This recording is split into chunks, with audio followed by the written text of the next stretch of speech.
¿Cómo les va? Buenas tardes. Buenas tardes a todos. Hola, profe, buenas tardes. Buenas tardes, profe.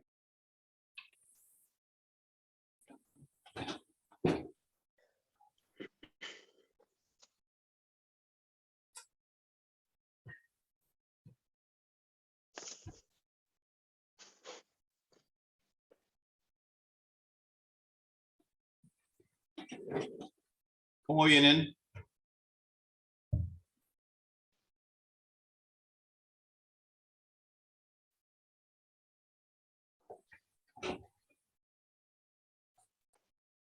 ¿Están estudiando?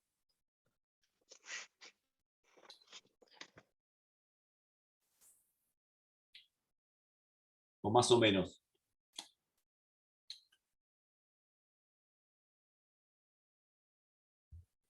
Y yo trato de repasar un poco, pero como voy también con las demás materias, capaz que un poquito más sobre la fecha le meto pata, pero sin, digamos, tratando de no atrasarme.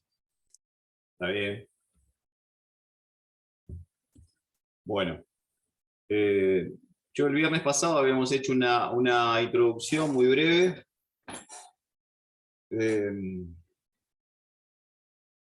De qué era más o menos, de qué trataba el derecho de seguros y un poco de la industria del seguro, la actividad aseguradora. Y les pedí que vayan leyendo la 17.418. Habíamos quedado en eso, ¿no?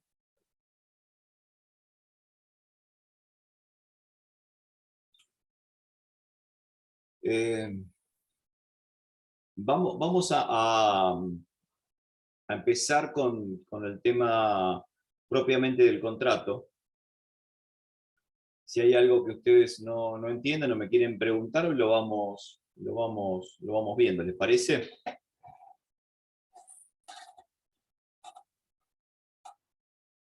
Todo lo que es el contrato propiamente dicho forma parte del andamiaje jurídico que está dentro de la 17.418, que yo les había comentado que es una ley muy vieja,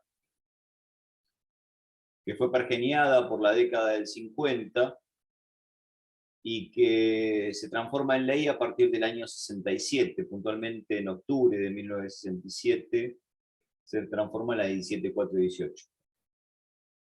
También les había comentado que en el proyecto original se contemplaba no solamente los derechos y obligaciones de las partes de la relación asegurativa del propio contrato de seguro, sino que también el proyecto englobaba a una de las partes, que es el asegurador, es decir, toda la relación que debe existir entre el Estado y el organismo de control propiamente dicho, y el asegurador. Pero por políticas asegurativas se desdobló eso y primero salió la 17.418 y 10 años de forma posterior, 10 años después, 1977, se dicta la 20.091, que es la ley que habla justamente de los aseguradores y su organismo de contralor. Hoy nos vamos a focalizar en la 17.418 con un comentario previo. Yo también les había comentado que con anterioridad a la 17.418, la regulación del contrato de seguros se encontraba dentro del Código de Comercio, del viejo Código de Comercio de Acevedo y de Vélez Arfield. Pero en comienzos del siglo pasado, yo les había mencionado también una ley, que es la 12.988, que hablaba, es una ley ómnibus, una ley de contenido económico, pero que en la actualidad todavía están en vigentes 3 artículos. Y los voy a mencionar muy rápidamente. Lo menciono por lo siguiente. Así como les digo que es una ley, la 17.418 es una ley vieja, hay proyectos de modificación, tanto para la 17.418 como para la 20.091. Y en cualquiera de los proyectos que están en la Cámara de Diputados de nuevo contrato de seguros, en todos los proyectos, no importa el que tenga dictamen de mayoría o de minoría, en todos los proyectos se contempla las vigencias de estos 3 artículos de la 12.988. Quiere decir que son artículos que tienen su importancia, porque en cualquier contexto que se fuera a modificar la 17.418 o la 20.091, estos artículos de la 12.088 son artículos que van a tener continuidad.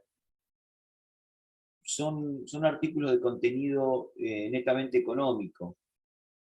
Con esto, ¿qué les quiero decir? Que lo que marca estos artículos, que en sus textos originales eran los artículos 11, 12 y 13, hablan de lo que es el seguro offshore, de la prohibición de asegurar en el extranjero.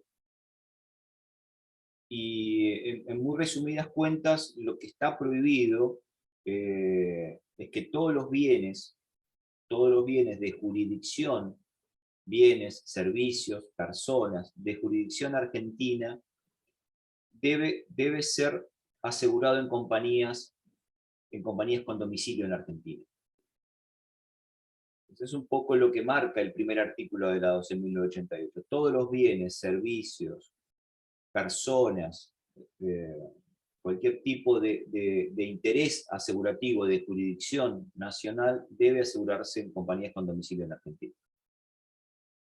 Dicho de otro modo, lo que está prohibido es asegurar en el extranjero.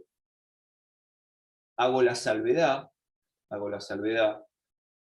de que tenemos convenios internacionales en los cuales, bajo ciertas circunstancias y bajo ciertos objetos puntuales, se podría asegurar en el extranjero en tanto y en cuanto lo permitan los convenios internacionales, sobre todo los tratados internacionales de Montevideo, que son tratados, los 2 tratados que tenemos en los convenios de Montevideo con países latinoamericanos.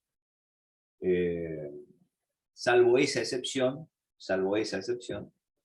la de la vinculación de Argentina con otros países a través de tratados internacionales que contemple puntualmente la posibilidad de asegurar ciertos bienes en el extranjero, la regla es que no se puede asegurar en el extranjero. Si uno quisiera asegurar su vida, por ejemplo, en otro país, el contrato sería nulo, de nulidad absoluta.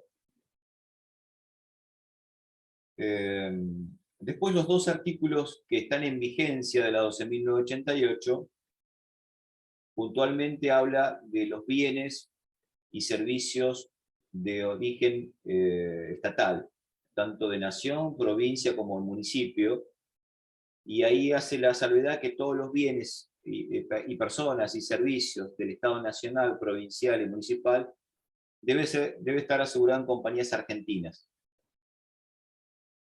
Acá la diferencia, tal vez dicho así, no viéndolo, no visualizándolo, pareciera ser que estoy hablando de lo mismo, pero en el primer artículo, en la primera aceptación, lo que digo es que los bienes de jurisdicción argentina deben estar asegurados con compañías con domicilio en Argentina, que estén radicadas en Argentina. El Estado nacional, provincial y municipal debe asegurarse en compañías argentinas, de capital argentina. ¿Sí? La diferencia es que en el primer caso, la compañía tiene que estar radicada en la Argentina, puede ser extranjera, pero con domicilio en Argentina, y en el segundo caso, es decir, los bienes del Estado nacional, provincial y municipal, debe asegurarse en compañías de capital argentino. Ahora después voy a hacer un breve comentario, porque la ley no lo dice, por supuesto, qué sería una compañía de capital argentino. Y el tercer artículo de la 12.988 habla que los contratos, las mercaderías que están sujetas a importación y exportación, cuando el obligado al pago de la prima sea una persona con domicilio en Argentina, ese contrato de transporte y de mercaderías, reitero, sujeta a importación e exportación, debe también hacerse en compañías de capital argentino.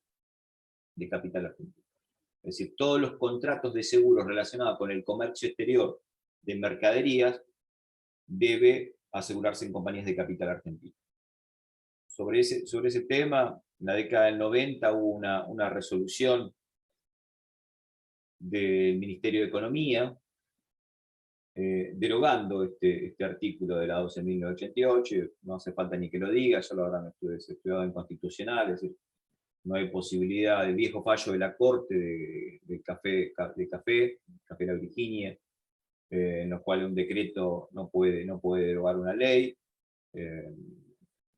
La realidad es que ese tipo de contratos de comercio exterior es bastante difícil encontrar compañías argentinas que se dediquen a eso. Generalmente todo lo que es el seguro de mercaderías sujetas a comercio exterior está muy focalizado en unas pocas compañías, generalmente relacionadas con las navieras que transportan la mercadería, y ninguna es de capital argentino. Entonces, un poco eso en los hechos queda un poco desvirtuado. Otro comentario que les quería hacer es, porque no lo dice la ley, ¿cuándo sabríamos que una compañía de seguros es de capital argentino? ¿Qué sería una empresa de capital argentino? Y ahí, para responder a eso, nos tendríamos que ir a una ley que también sufrió muchísimas modificaciones, sobre todo en la década del 80, del 90 y principios del 2000, que es la ley de inversiones extranjeras. La ley de inversiones extranjeras es la que califica cuando una empresa argentina es de capital argentino o de capital extranjero. Y ahí el criterio, yo históricamente los interrogo o los convino a que ustedes razonen qué sería lo más beneficioso para los intereses de nuestro país, considerar una compañía como extranjera o de capital nacional. Pero voy a obviar esta pregunta por razones de tiempo. Voy a cortar unos minutos antes la clase porque tengo otro compromiso de un Zoom con una universidad en Capital Federal. Pero sí aclararles que para la ley argentina se considera de capital argentino cuando la mayoría del paquete accionario, o no teniendo la mayoría del paquete accionario la cantidad suficiente de acciones para imponer una decisión asamblearia, el domicilio de esas personas o de esos accionistas fija la calidad de empresa nacional o extranjera. ¿Se entiende lo que digo? Para saber si una empresa es de capital argentino o extranjera, se está al domicilio de la mayoría del paquete accionario de una empresa, y no teniendo la mayoría del paquete accionario, sino teniendo más del 50% del paquete accionario, la cantidad suficiente para imponer una decisión asamblearia. Se da muchas veces que no se cuenta con el 50 o el 51% de las acciones de una empresa, pero teniendo el 40% alcanza para imponer una decisión asamblearia, porque el resto de los accionistas está totalmente atomizado. Pero el domicilio de esas personas califica a la empresa como de capital nacional o extranjero. ¿Eso es así en los países industrializados? No. No se está al domicilio, se está a la nacionalidad de las personas que tienen ese paquete accionario para calificar si una empresa es nacional o extranjera. En líneas generales, la inmensa mayoría de los países fijan el mismo criterio que fija Argentina, al domicilio, pero los países desarrollados fijan el criterio de la nacionalidad.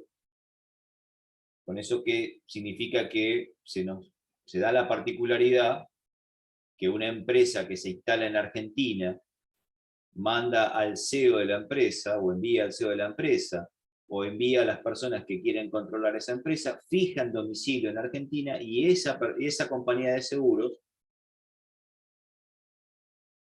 subsidiaria de una compañía internacional, pero si sus accionistas fijan domicilio en Argentina, para la ley argentina, esa compañía va a ser de capitales argentinos.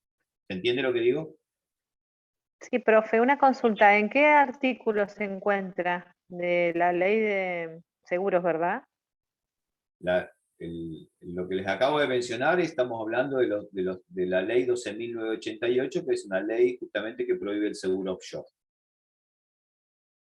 Esto viene a cuento del artículo 2 y 3 de la 12.988, que habla justamente de que el Estado nacional, provincial y municipal y el transporte de mercaderías sujeto a exportación, cuando el obligado al pago de la prima deba ser alguien domiciliado en Argentina, debe ser, en esos casos, debe asegurarse, esos contratos de seguro deben asegurarse en compañías de capital argentino. Y para saber si el capital, si la compañía de seguros es argentina o extranjera, se está al domicilio de sus acciones.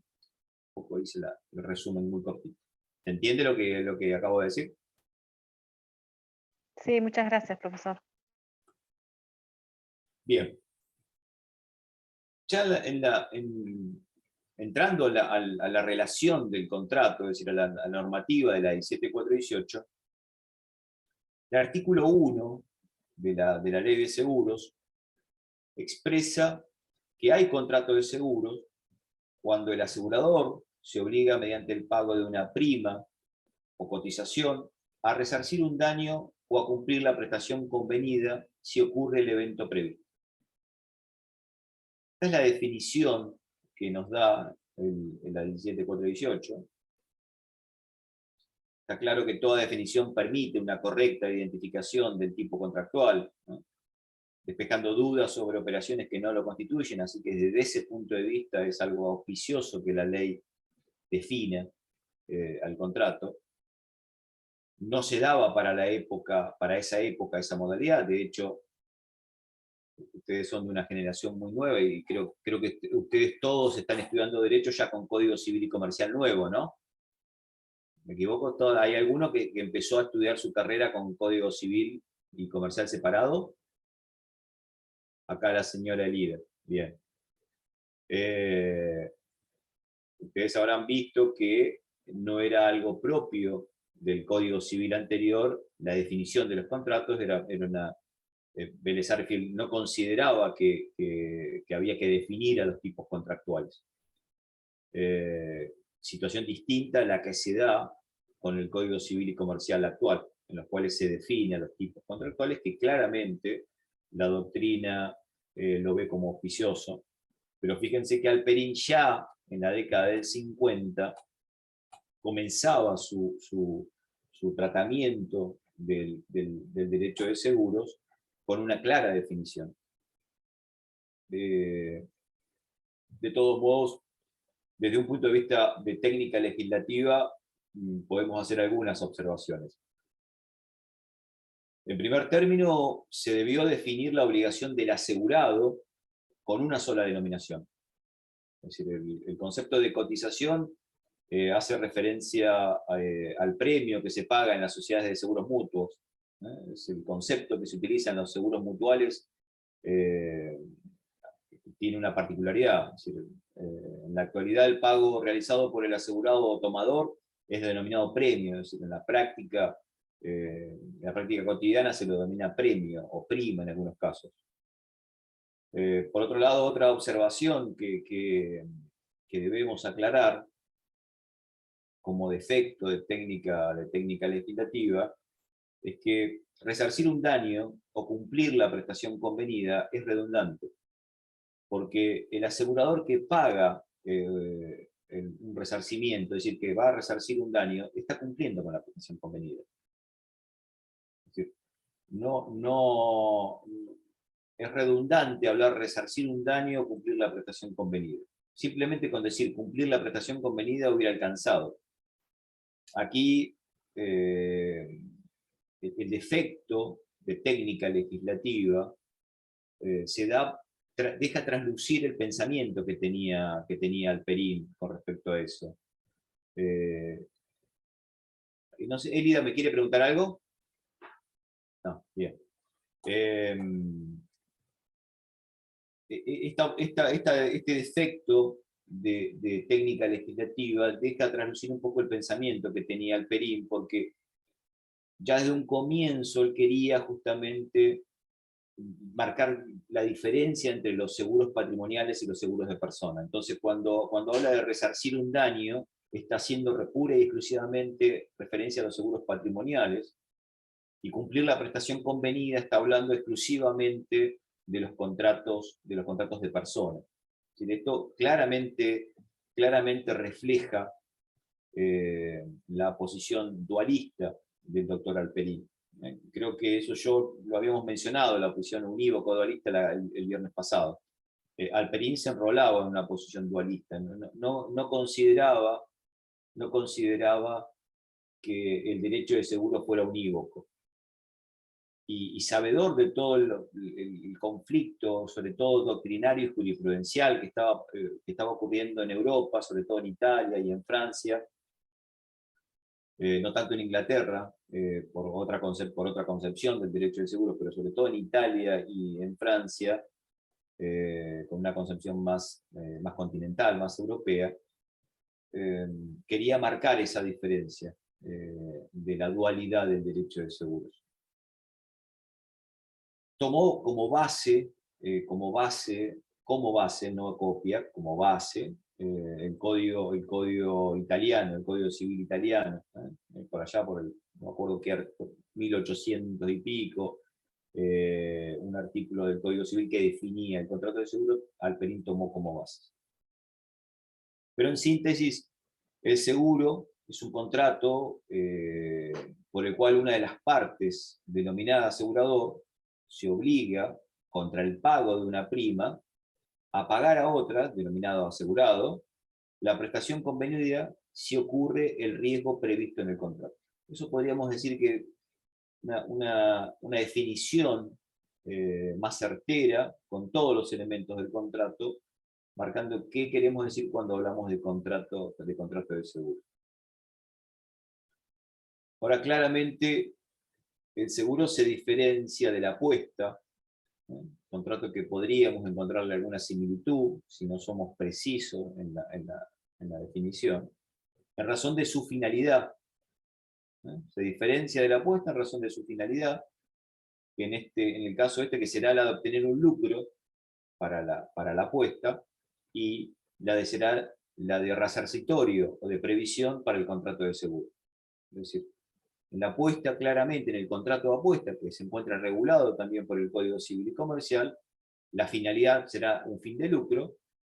En el caso del contrato de seguro será resarcitorio, si estamos hablando de un seguro patrimonial, o será de previsión para el primero, es decir, para el caso de un seguro de persona.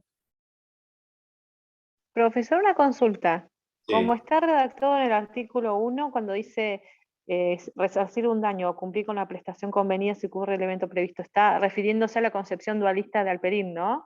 Está redactado obviamente en la época de Alperín. Exactamente.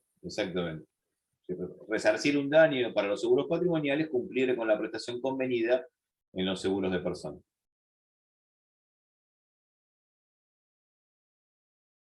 Bien,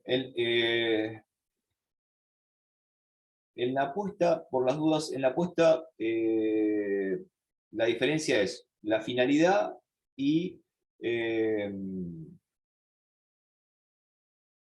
otra diferencia que se marca es que si ocurre el evento previsto en la apuesta, el tomador de la apuesta obtiene una ganancia.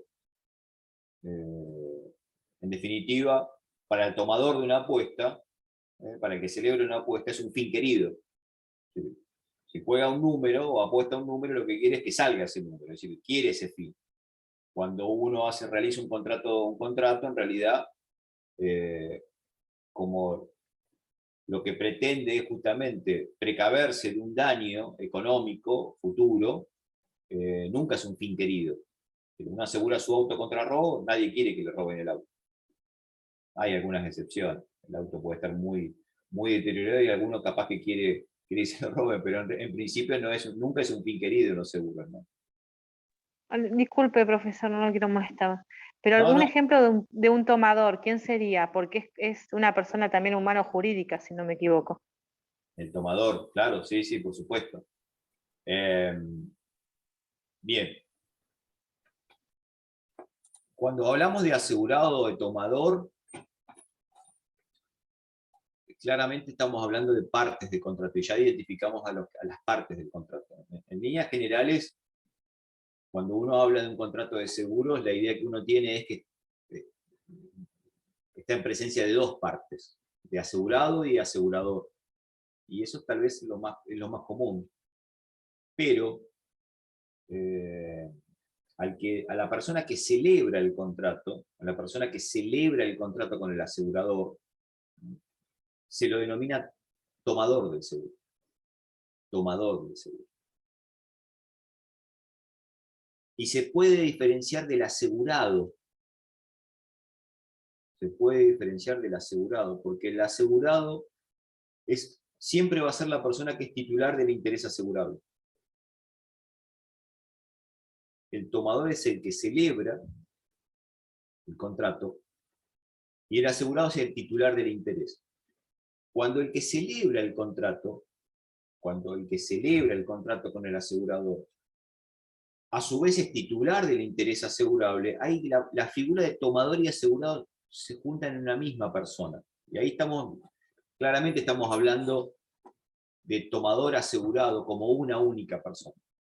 Pero se pueden dar en situaciones en las cuales el tomador no es el titular del interés asegurable.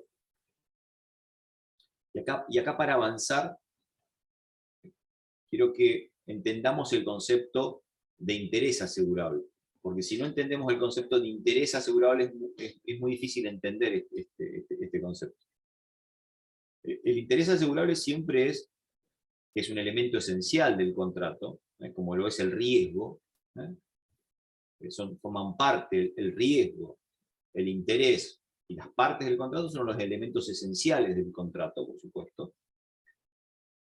En este caso el riesgo será el objeto y el interés asegurable será la causa del contrato. Pero el concepto de interés asegurable para nuestra legislación es esa relación lícita de contenido económico que existe entre una persona y un bien.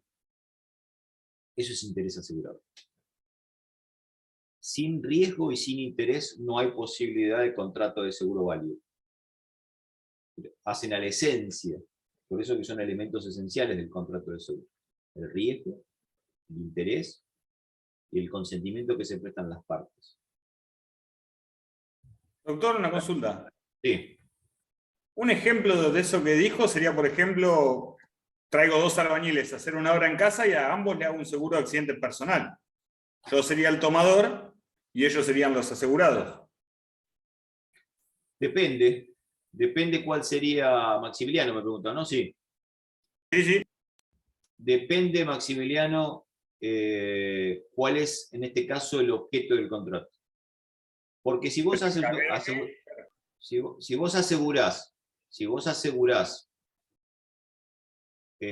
a estas 2 personas que vienen a trabajar a tu casa y haces un seguro para la eventualidad de que estas 2 personas sufran algún daño en la obra y ellos accionen contra tu patrimonio para que vos le pagues los daños que puedan ocurrir, en realidad vos, ahí el asegurado sos vos, porque vos lo que estás cuidando es que ellos te inicien un juicio a vos por responsabilidad, porque están trabajando en una propiedad tuya, y vos lo que estás cuidando es tu patrimonio.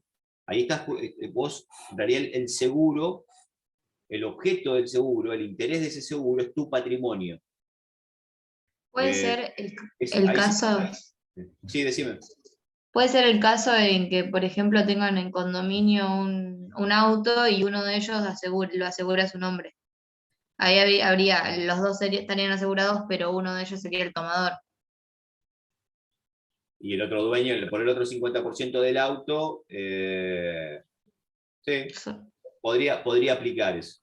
Pero un caso más sencillo, y que un poco trato de redondear la idea de Maximiliano para que lo entienda. Mira, cuando los dueños de garage, de estacionamientos, las empresas de parking, tienen 2 posibilidades de asegurar los vehículos que entran a su predio, a su negocio.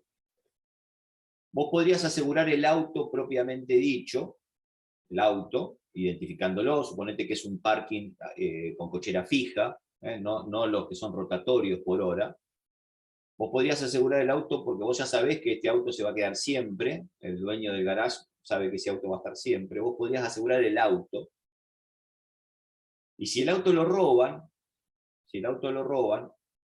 la compañía le va a pagar el auto al titular del auto. Entonces ahí el dueño del garage, el dueño de la empresa, el dueño de la empresa de parking, toma el seguro, pero el asegurado es el dueño del auto. Y la otra modalidad, que no forma parte de la que diferencia entre tomador y asegurado, es que vos, el dueño del parking de la empresa, podría contratar un seguro, asegurando vehículos en general, pero no identificando la titularidad de los vehículos, porque lo único que se quiere asegurar es la responsabilidad que tenga el dueño del parking por si le roban un auto. Entonces, si ocurre el evento, que es el robo del auto, la compañía de seguro solamente va a responder cubriendo la responsabilidad que tenga el dueño del garage ante el robo, pero cubre el patrimonio. Ahí no hay la posibilidad de que tomador y asegurado son la misma persona, porque la compañía de seguro lo que hace es cubrir ante la eventualidad que el dueño del auto que se lo robaron accione contra el dueño de la empresa de parking. ¿Se entiende la diferencia entre tomador y asegurado? Vos tenés las dos posibilidades, pero depende de cómo esté redactado el contrato, se pueden dar las dos figuras, entre tomador y asegurado. Cuando lo que se protege es el patrimonio del tomador, en realidad no es un seguro por cuenta ajena, no hay asegurado distinto a la del tomador, porque lo que se está cubriendo es el patrimonio de la propia persona que toma el seguro. ¿Se entiende? ¿Soy claro en lo que digo? También se da cuando es un contrato muy común con los seguros de transporte. Las empresas de transporte que aseguran la mercadería lo hacen siempre por cuenta ajena. Nunca aseguran la mercadería a nombre propio. Primero, porque el transportista no es dueño de la mercadería. El dueño de la mercadería será el remitente, o será el destinatario, depende de la modalidad del contrato de transporte que se haga. Generalmente es el destinatario el dueño de la mercadería. Entonces, las empresas de transporte aseguran la mercadería siempre por cuenta ajena. Si la mercadería se estropea, se pierde, se daña, ahí sí, el tomador es la empresa de transporte y el asegurado es el dueño de la mercadería. La compañía de seguro le va a pagar la mercadería al dueño de la mercadería. Ese es un contrato típico en el cual se desdobla las figuras de tomador y asegurado. ¿Puede ser, profesor, un contrato en nombre y por cuenta ajena? Cuando se desdoblan las figuras de tomador y de asegurado, es decir, el que celebra el contrato no es el titular del interés, ahí estamos siempre en presencia de un contrato por cuenta ajena. Y ahí las partes del contrato siempre son tres: tomador por un lado, asegurado y asegurador. Después puede intervenir también una cuarta figura, pero que no forma parte nunca del contrato, que eso quiero que lo tengan claro, es el beneficiario. El beneficiario no es parte del contrato. Nunca es parte del contrato. Por más que le puedan caber, lo puedan precaver en algunas situaciones de derechos y obligaciones particulares, que las veremos en su momento, sobre todo en los seguros de personas, pero el beneficiario nunca es parte del contrato. No es parte del contrato.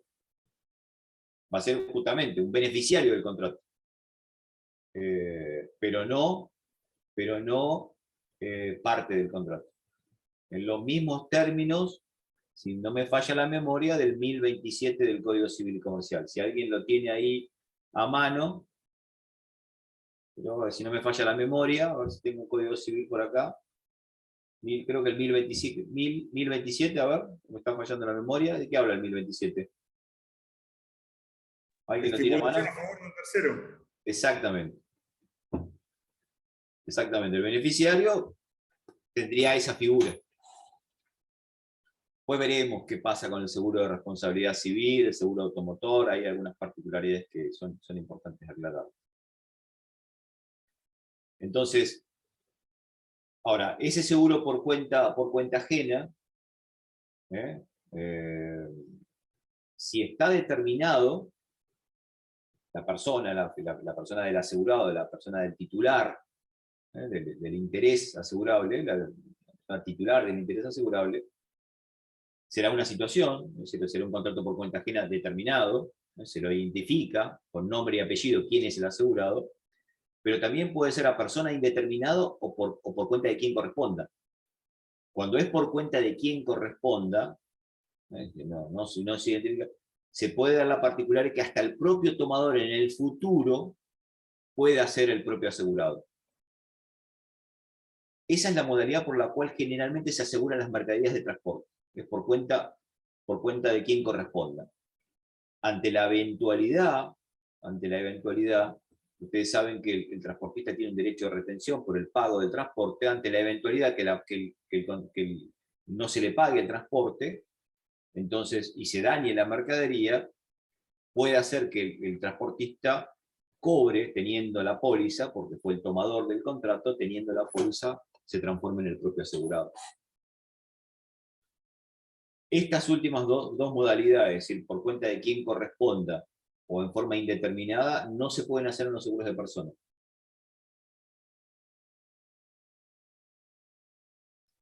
Puntualmente, no se puede hacer en los seguros de vida. No se puede asegurar la vida en forma indeterminada.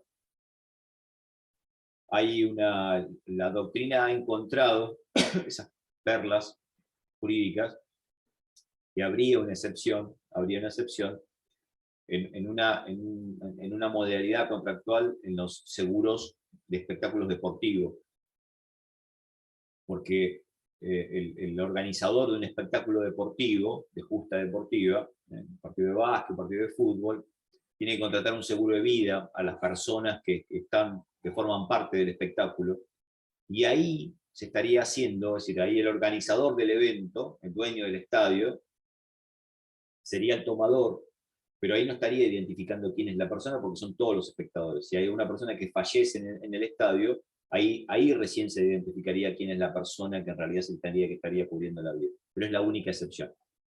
Si ustedes ven puntualmente el artículo de la 17418, en los seguros por cuenta ajena, por cuenta de quién corresponda, y cuando está indeterminado quién es el asegurado, esa modalidad asegurativa está prohibida para los seguros de vida. Y un poco se desprende por el concepto de interés asegurable que existe en los seguros de personas, porque yo recién les mencioné que el interés asegurable, que es esencial para que exista contrato de seguro, es la relación lícita de contenido económico que existe entre una persona y un bien. Eso claramente se da en los seguros patrimoniales, es decir, hay una relación económica entre una persona y un bien. Pero cuando aseguro la vida de un tercero, asegurar la vida de un tercero, ¿cómo demostraríamos el interés asegurable o esa relación de contenido patrimonial que existe entre esas dos personas para poder asegurar la vida de un tercero? ¿Qué les parece? ¿Cuál sería el interés asegurable? Con el consentimiento, profesor. Sí, el consentimiento, porque lo has leído, está muy bien. El consentimiento es el interés asegurable en realidad. Como la vida humana no tiene un valor per se, es invaluable,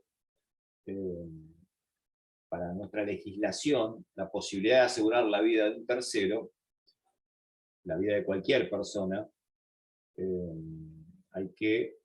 esa persona puntualmente que se le asegura la vida tiene que prestar expreso consentimiento. Con el viejo Código de Comercio, que no hablaba del consentimiento, es decir, que prestara el consentimiento, se tenía que demostrar la relación que existiera entre esa persona, es decir, asegurar la vida de un hijo, de un padre, del cónyuge, demostrar la relación que existía entre esas dos personas. Hoy, con nuestra legislación, se podría asegurar la vida de cualquier persona en tanto y en cuanto esa persona preste el consentimiento. pero nunca va a ser un seguro por cuenta ajena o por cuenta indeterminada, porque la persona está prestando consentimiento. ¿Se entiende la diferencia?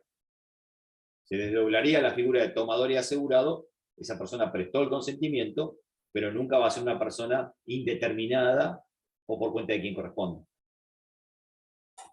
En definitiva, las partes del contrato son tomador, asegurado y asegurador. Si la persona que celebra el contrato con el asegurador es titular del interés asegurable, hay tomador y asegurado, son la misma persona. La relación asegurativa se da entre dos personas, asegurado y asegurador. Ahora, si el tomador no es titular del interés, el contrato está formado por tres partes: tomador, asegurado y asegurador. El beneficiario, que podrá ser el tomador o que podrá ser el asegurado, no es parte de la relación asegurativa. ¿Se entiende?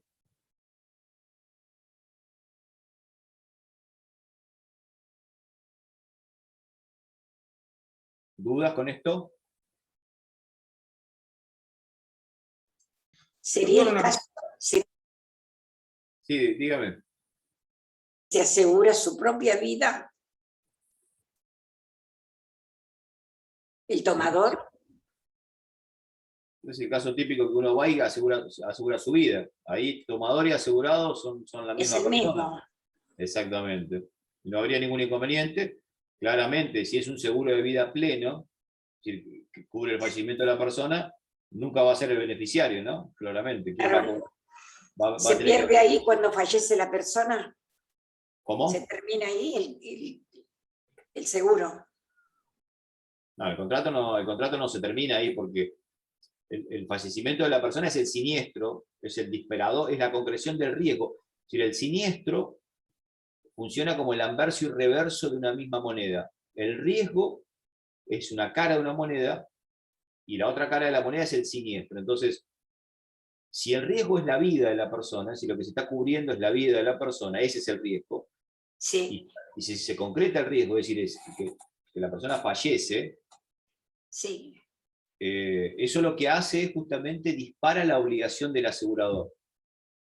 Y bueno, ahí se tendrá que justamente el contrato, habiendo ocurrido el siniestro, si bien entra en su etapa final, pero lógicamente activa la obligación del asegurador y lógicamente ocurrió el siniestro, que es el fallecimiento de la persona, bueno, se verá quién es el beneficiario, quién se puso en la póliza, si hay otros beneficiarios que no estaban originalmente al momento de celebrar el contrato y se puedan incorporar, que muchas veces se da. Generalmente la gente que hace un seguro de vida deja a sus hijos, Sí. eso es lo más normal, como beneficiarios de un seguro de vida, pero los seguros de vida por naturaleza duran muchos años, ese es un poco el objetivo, son contratos de larga duración.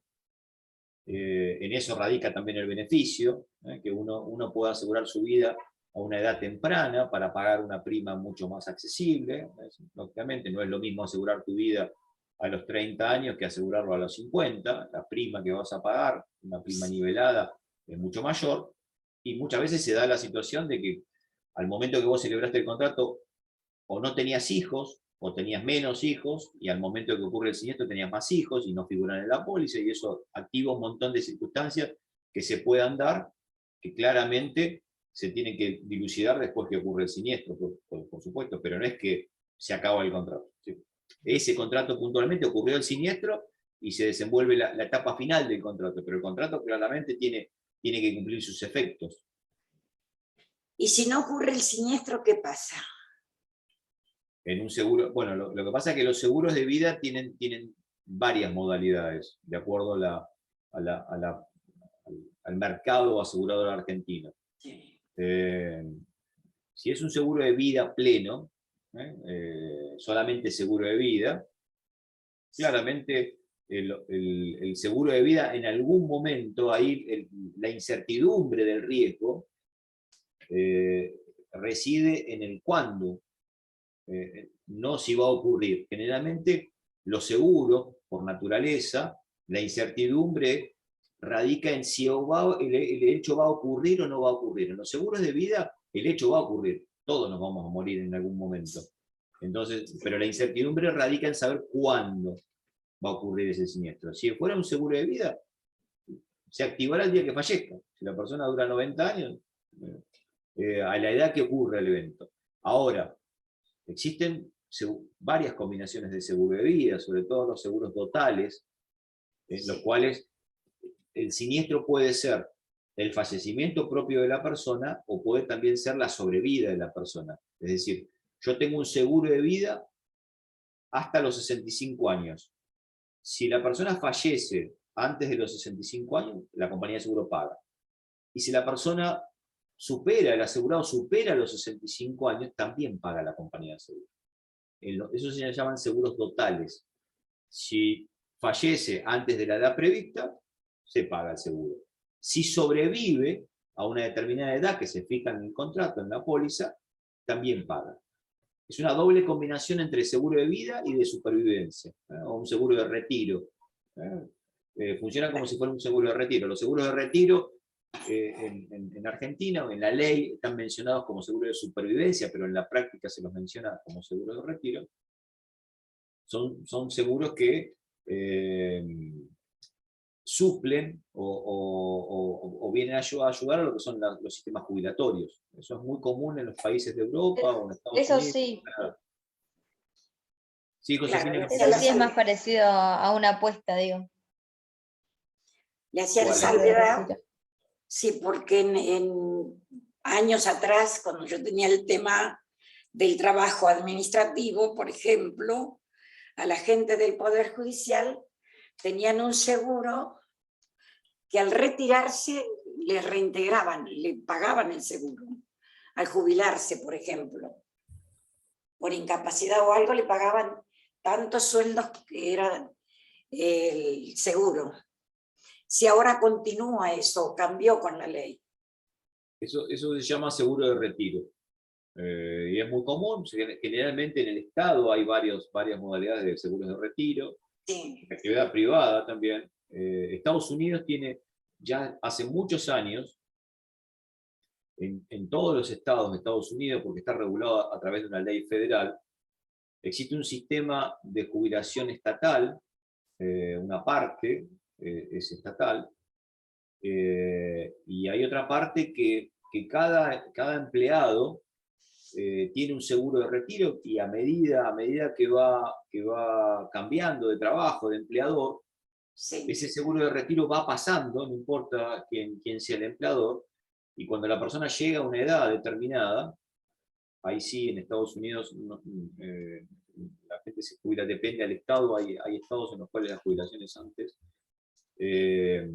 La persona cobra una parte de un seguro de reparto, el seguro típico de reparto, como tenemos actualmente en Argentina, y a su vez cobra su seguro de retiro. Tiene un doble beneficio.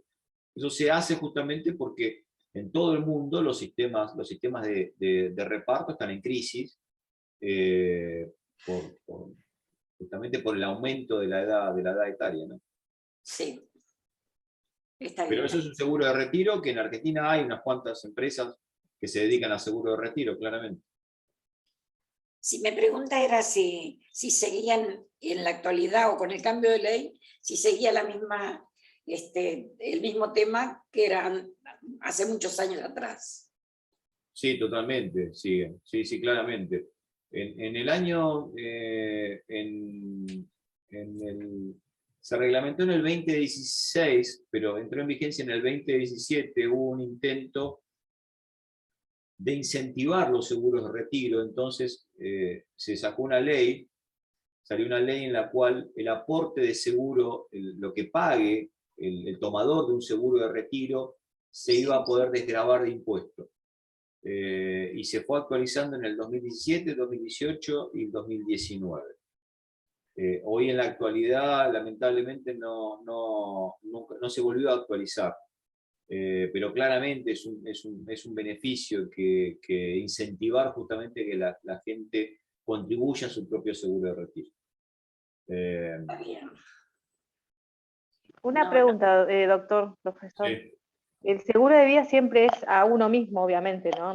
Es una ignorancia si le pregunto esto, porque nunca se puede hacer a favor de otra, por ejemplo, estás casado de tu marido, por ejemplo. Siempre es de uno mismo, es personal. No, no, no, no. No, no, acabamos de decir que te decía Elena que vos podés asegurar la vida de un tercero. Disculpe, no escuché. No, no, no. Vos podés asegurar la vida de un tercero. La única condición para vos poder asegurar la vida de un tercero es que ese tercero te preste el consentimiento. Vos podrías seguir Por eso, asegurando la sí, vida. claro, por ejemplo, sí. Con el consentimiento es Exactamente. la única, porque si no es como que lo estás haciendo contra su voluntad, obviamente. Exactamente. No podrías probar, no podrías probar ese interés asegurable en asegurar una vida de un tercero. Vos claramente, la persona puede asegurar la vida de cualquier persona. No importa, no hay que tener relación de parentesco, ni hay que tener ningún tipo de vinculación familiar con la persona. Podrías asegurar la vida de cualquiera, de un vecino, de un amigo, de la persona que se te ocurra, en tanto y cuanto esa persona te preste consentimiento. Teniendo ese consentimiento, vos podrías asegurar la vida de cualquier persona. Y ahora, claramente, vos te podrías transformar, si vos sos la tomadora, la persona es tomadora del seguro y aseguras la vida de un tercero, el tomador del seguro, en este caso, si me lo estás poniendo vos a título personal, vos podrías ser beneficiario. Es decir, si fallece esa persona, quien va a cobrar el seguro sos vos. ¿Se entiende lo que digo? O podría ser otra persona distinta. Sí, perfecto. Se dan situaciones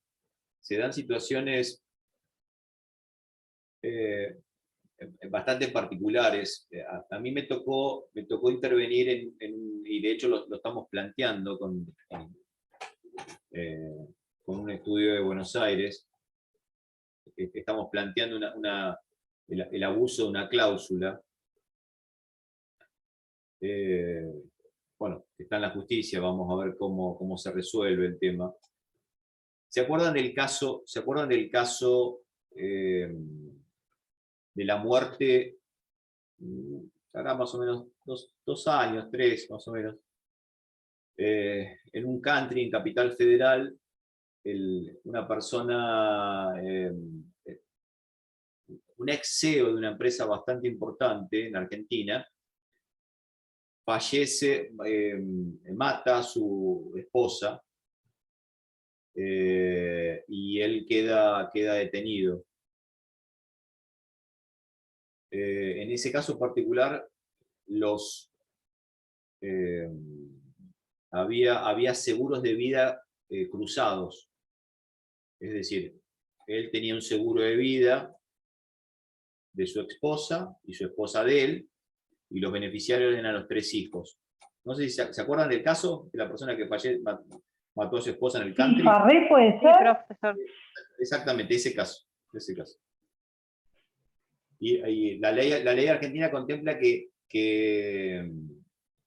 no se puede cobrar el seguro cuando el propio tomador atenta la vida contra el propio asegurado. Y acá lo que nosotros estamos planteando es que en realidad se da Perjudica a los No, por hijos, en ejemplo, realidad. perdón. Si, Sí. por ejemplo, aseguras contra un tercero y a esa misma persona vos la mataste, obviamente es algo que es ilógico, ¿no? Exactamente, claramente, la ley eso contempla eso.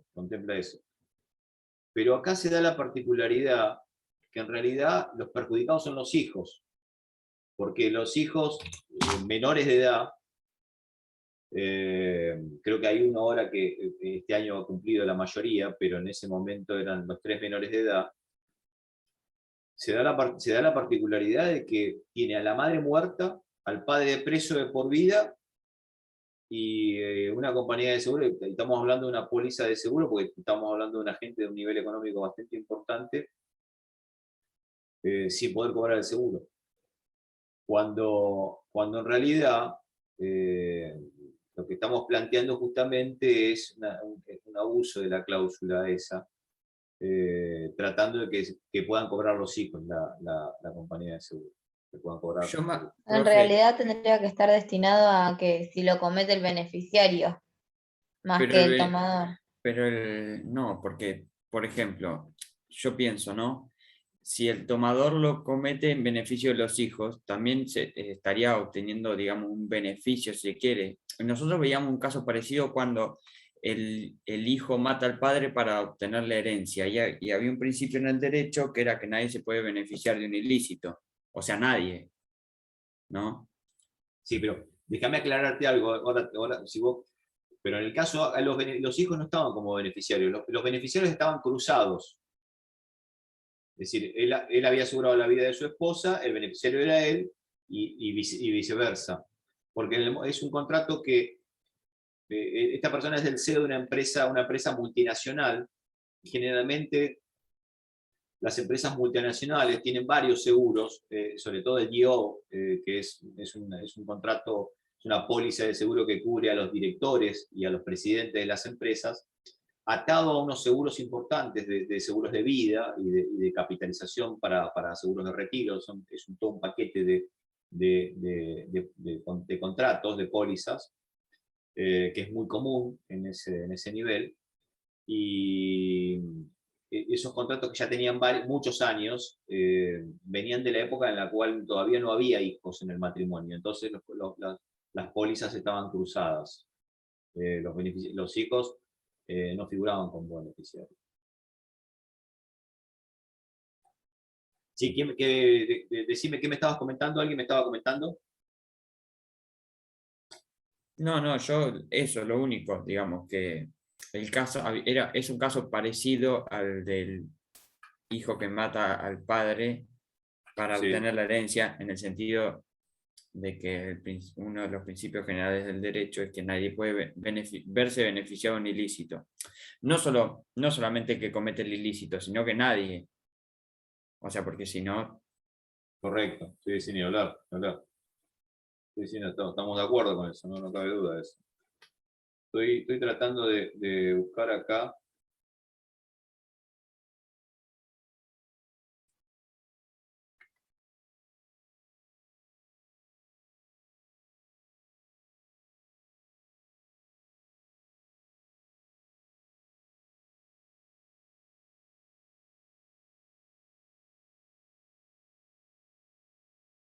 No encuentro acá el artículo. Creo que es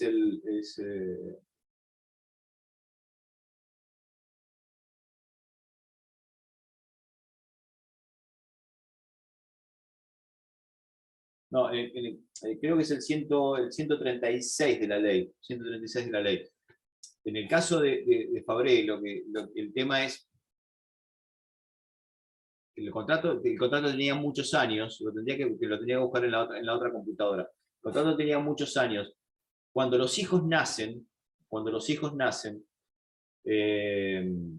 hacen una adenda, un anexo a la póliza, y ponen a los hijos como beneficiarios de su Ahí contrato. lo encontré.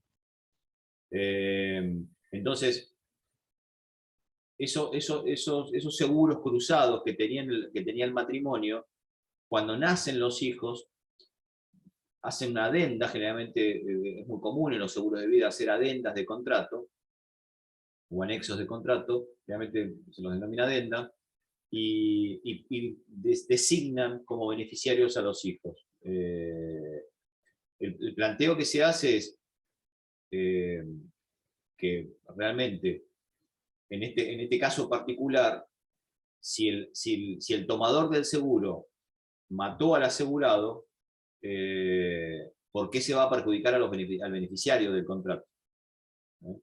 Que no tiene realmente, no es de equidad, no es de justicia. Ellos, profesor, no, Sí, decime.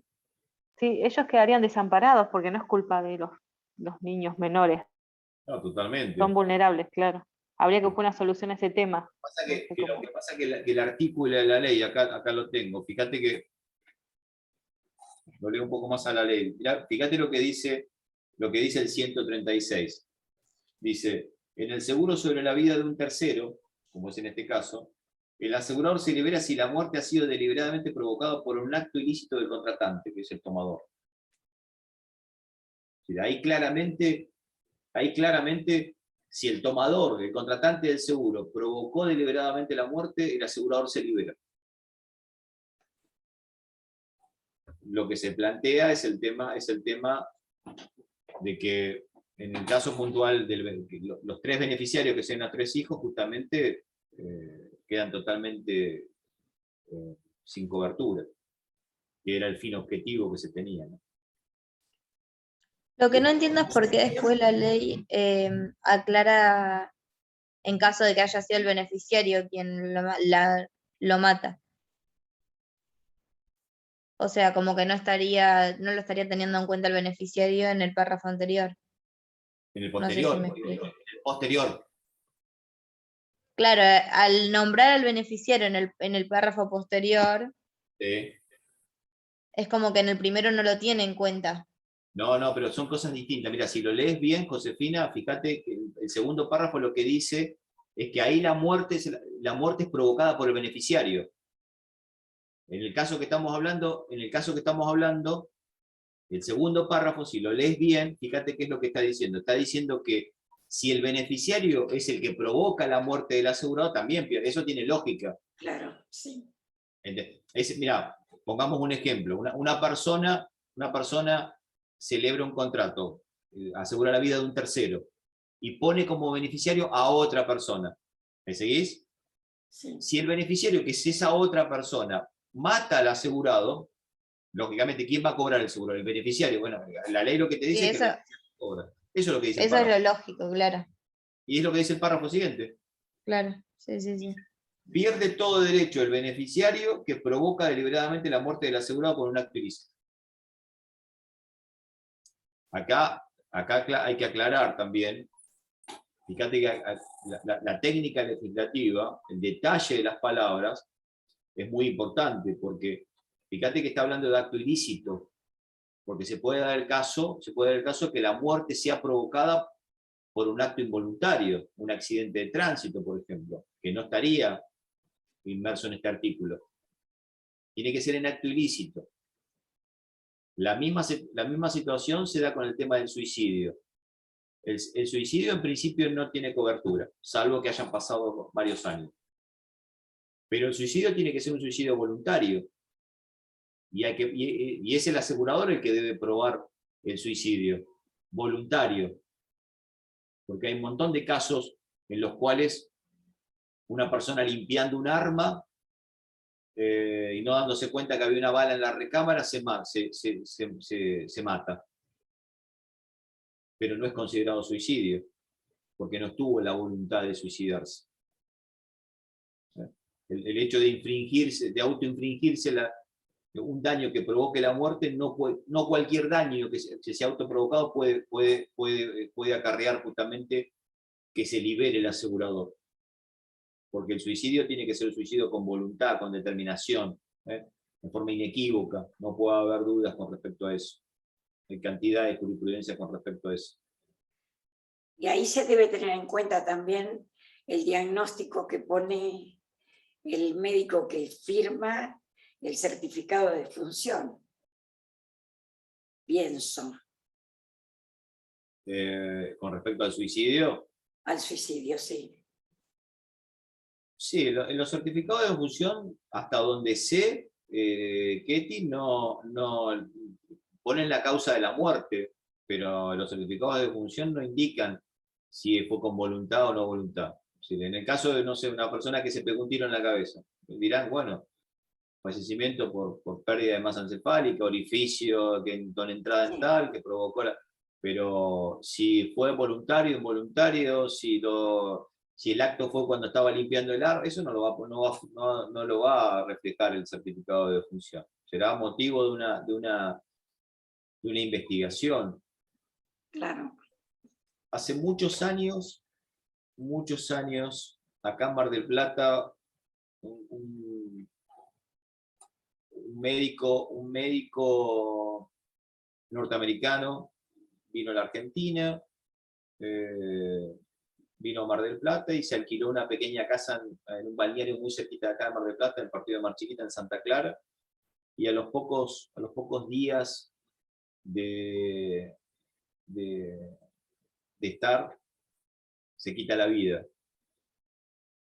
Y ahí se abrió toda una investigación. Yo intervine para un estudio, para el estudio que era abogado de la compañía de seguro.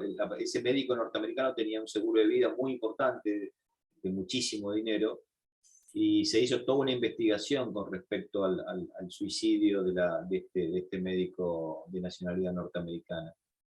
Es la compañía de seguros la que tiene que probar la voluntad del suicidio. El solo hecho de la muerte por sí sola no va a activar el disparador de la obligación del asegurador, sino que el asegurador va a tener que probar que fue con intencionalidad, con esa intencionalidad de quitarse de la vida. Chicos, tengo que cortar unos minutos antes porque tengo un compromiso con una universidad. Muy bueno. Profe, disculpe, Sí, una última duda. sí, todo lo que ¿Pueden haber 3 personas distintas en las personas del asegurador, asegurado, tomador y beneficiario? ¿El tomador puede ser uno, el asegurado otro y el beneficiario otro? ¿O Sí. necesariamente las figuras de beneficiario y asegurado tienen que estar emparentadas, digamos? No. Es decir, Ah, las figuras de tomador, asegurado y beneficiario pueden ser totalmente distintas. Con la única aclaración de que el beneficiario no es parte del contrato. Claro, no, sí, eso lo tengo claro. Lo Perfecto, normal pero pueden es- ser 3 personas distintas. Exactamente. Cuando vos haces un seguro, por ejemplo, de responsabilidad civil y de un auto, por ejemplo, y vas vos y la propia persona, ahí la figura de tomador, asegurado y beneficiario están en la misma persona. Están en la Claro. misma persona. Pero Sí. se puede dar el caso puntual de que el tomador es el que celebra el contrato, el asegurado titular del interés, y el beneficiario es la persona que vaya a cobrar, es decir, la persona que el asegurador le pague, la persona en la cual figura el nombre de la persona en el cheque que el asegurador pague el siniestro, sea otra persona distinta a la del tomador y la del asegurado, y eso es perfectamente válido. Perfecto, esa era mi duda. Gracias.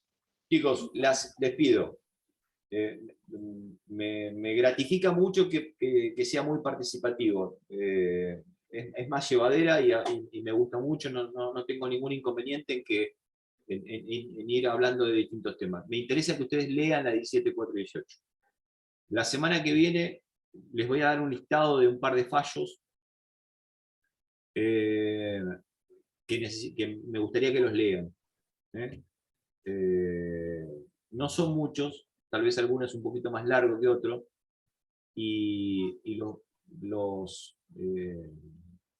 me parece que esos fallos son muy importantes para la materia, en el sentido que se entiende cabalmente cómo ha evolucionado el derecho de seguro, y puntualmente en temas muy prácticos como son los seguros de responsabilidad civil.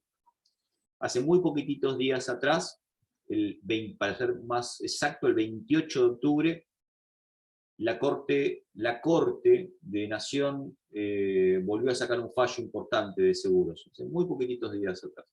No se los voy a dar, pero sí les voy a mencionar que acaba de ratificar los criterios que se tenían en Buffoni, que se tenían en Obarrio, que se tenían en el último puntualmente, que a mí me interesa mucho, que es Flores, el fallo Flores. La semana que viene les voy a dar esos fallos para que ustedes, son fallos que los pueden encontrar hoy en la internet, y sí me interesa que los lean, porque da para que opinen, ¿no? Así, claramente la jurisprudencia siempre da para la opinión y que ustedes formen su propio criterio. ¿Bien? Pero les Muy pido, bueno. por favor, que de acá a la semana que viene sigamos leyendo la 17.4.18. Vamos a ver caracteres del contrato, características del contrato muy rápidamente, que es lo que tendría que haber dado ahora. Vamos a ver el tema de reticencia, que es el primer instituto que trata la 17.4.18, el beneficio de quién, qué es lo que pasa, las particularidades. Es un artículo puntualmente el artículo 5, que es donde empieza la reticencia, es un artículo que no es original del proyecto de Alperín, así que ha sufrido modificaciones, y cada vez que sufre tironeos y modificaciones es un artículo que también tiene algunos defectos de técnica legislativa, y vamos a ver puntualmente cuáles son. Y vamos a ver todo el régimen de caducidades, de derechos y obligaciones que están en el contrato y en la póliza, en la ley y en la póliza. Les pido que sigan leyendo. Bueno, muchas gracias, profesor. Muy buena la clase. Gracias, profe. Chao, chao. Ya, profe. Adiós. Gracias.